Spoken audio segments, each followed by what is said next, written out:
Cumprimento a todos com a paz do Senhor, com muita alegria nessa oportunidade feliz. Vamos para mais uma live para estarmos juntos, meditando na palavra de Deus, recebendo o toque da virtude do Espírito Santo. No final do ano passado, para o começo desse ano, várias vezes Deus me deu a inspiração de ministrar uma palavra baseado em primeiro livro de Crônicas, capítulo de número 29 e versículo de número 23. Que Salomão se assentou no trono do Senhor como rei de Israel, no lugar do seu pai Davi. E nessa mensagem que algumas vezes eu pude ministrar, o Senhor me trouxe um entendimento, uma revelação, para puxar uma linha de que como as coisas estão no domínio de Deus, como Deus na sua soberania controla todas as coisas. E muitos se enganam pensando que tem o comando na sua mão. O exemplo é esse versículo.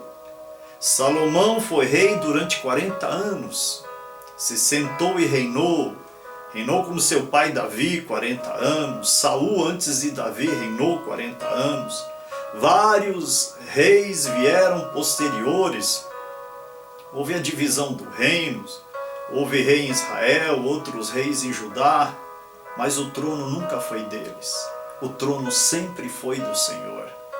Então isso nos faz entender que o trono da liderança dos homens que reinam na terra pertence ao Senhor, Deus Altíssimo. Pertence ao Senhor Jesus que está à destra de Deus. Os homens têm uma oportunidade de exercer uma atribuição, uma função, mas a glória só tem um dono. Tudo pertence ao Senhor. E eu dei o exemplo também nessa mensagem sobre as igrejas. Hoje em dia existem igrejas com multidões, igrejas que reúnem em um culto 50 mil pessoas, 100 mil pessoas, e tem uma cadeira do pastor presidente. Mas ele também é por um período naquela cadeira. Agora, a cadeira da igreja, ela tem um dono, é o Senhor Jesus Cristo. A gente vê um período como esse, de uma pandemia do coronavírus, e as igrejas, grandes igrejas, estão com todas as portas fechadas, portas cerradas. E isso prova que o domínio não está na mão dos homens, ainda que movimentem multidões, mas o Senhor tem o controle na sua mão. Interessante nessa mensagem, que também a gente traz que na língua hebraica não existe a conjugação do verbo eu tenho, o ter, o ser, porque isso pertence à dotação do nome de Deus. O nome de Deus, que Deus disse para Moisés na sarça ardente, YHWH, nome de Yahvé. A língua hebraica é o nome que traz a dotação do ser. Só Ele é. Ele é o que era, Ele é o que é, Ele é o que há de vir.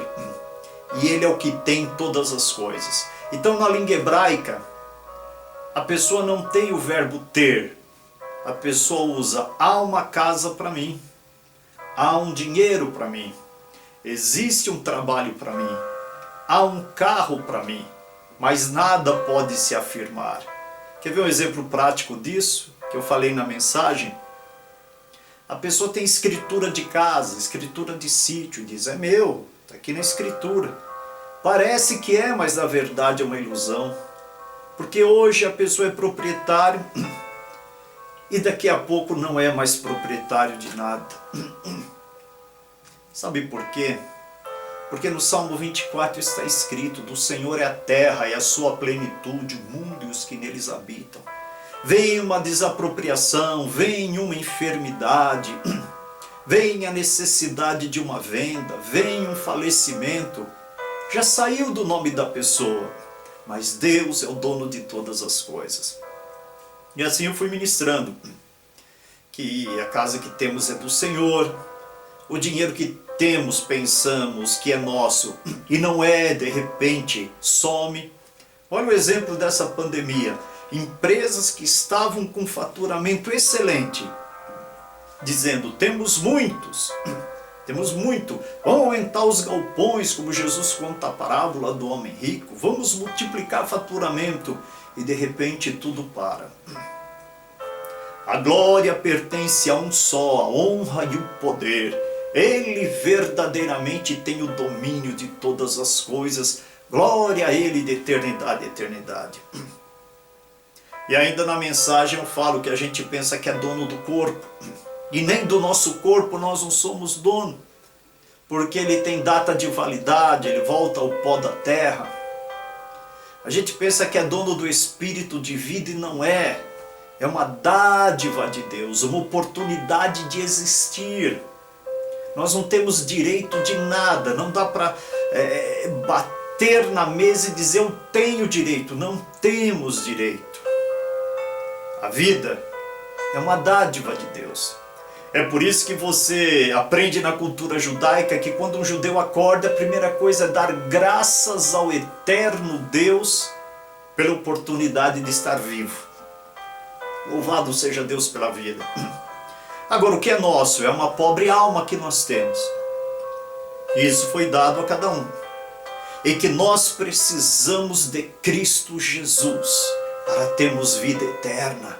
Porque a alma que não tiver vida eterna, quando passar para a eternidade, vai apodrecer, vai ser comida de bicho, vai para um lugar de condenação.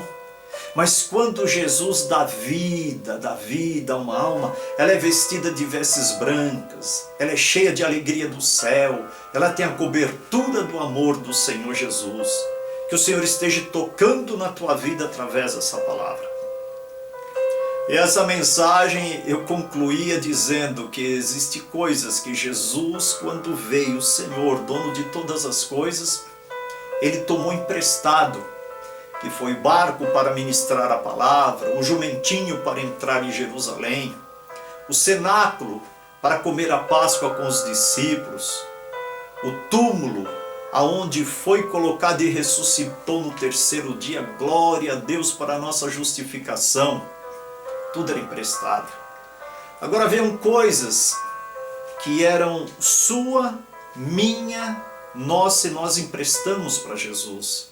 Aí veio uma interrogação, pastor Rogério, eu não me lembro de ter emprestado nada para Jesus. Emprestou?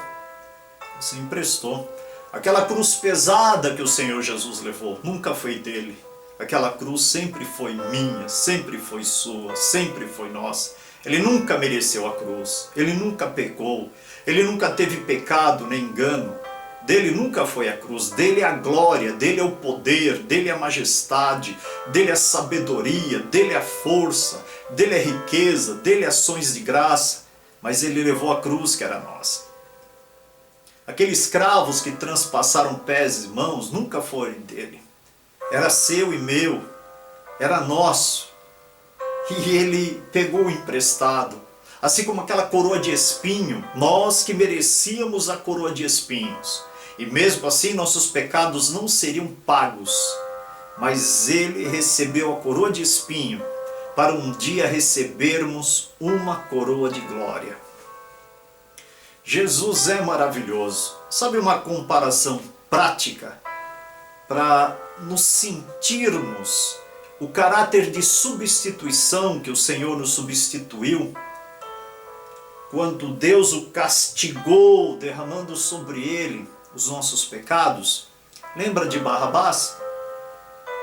Uma semana antes da crucificação, Barrabás era um condenado. Depois ele foi livre. Imagina Barrabás olhando para o Monte Calvário, vendo as três cruzes. E alguém poderia dizer, sabe aquele do meio, Barrabás? Seria você. Seria você, ele te substituiu. Nessa mensagem, você é o Barrabás e eu também. Era para nós recebermos todo aquele castigo. E Jesus recebeu por nós. Jesus recebeu por você, Jesus recebeu por mim. Sinta a virtude do Espírito Santo, porque esse é o verdadeiro testemunho de Deus. que Cristo morreu por nós, sendo nós ainda pecadores. Louvado seja o nome do Senhor. Mas eu concluo essa reflexão dessa ministração do ano passado dizendo que tem uma dádiva muito bonita que recebemos de Deus, que foi dado para nós, valorize isso, que é o Espírito Santo de verdade. Jesus disse, não vos deixarei órfão, voltarei para vós. Jesus disse, se eu não for, o Consolador não virá, mas se eu for, enviá-lo-ei. Jesus foi diante do Pai e enviou o Espírito Santo. Foi dado, está conosco, habita em nós. Sinta o Espírito Santo na tua vida, arvorando o estandarte da vitória. O profeta Isaías diz, vindo o inimigo com uma torrente de águas, o Espírito do Senhor arvorará contra ele a bandeira da vitória, o estandarte da vitória. Que Deus abençoe profundamente a sua vida através dessa meditação, dessa reflexão. Tudo está nas mãos de Deus. O passarinho, as flores, tudo está na mão de Deus, a criação. A Bíblia diz que Ele chama as estrelas para brilharem à noite, e todas ouvem a sua voz, e nenhuma falta ao seu chamado. Tudo pertence a Ele. A tua vida é dele, o teu ar, o teu destino. Glorifique ao Senhor, adore ao Senhor, cante louvores ao Senhor. Que Deus abençoe a sua vida em nome de Jesus. Amém.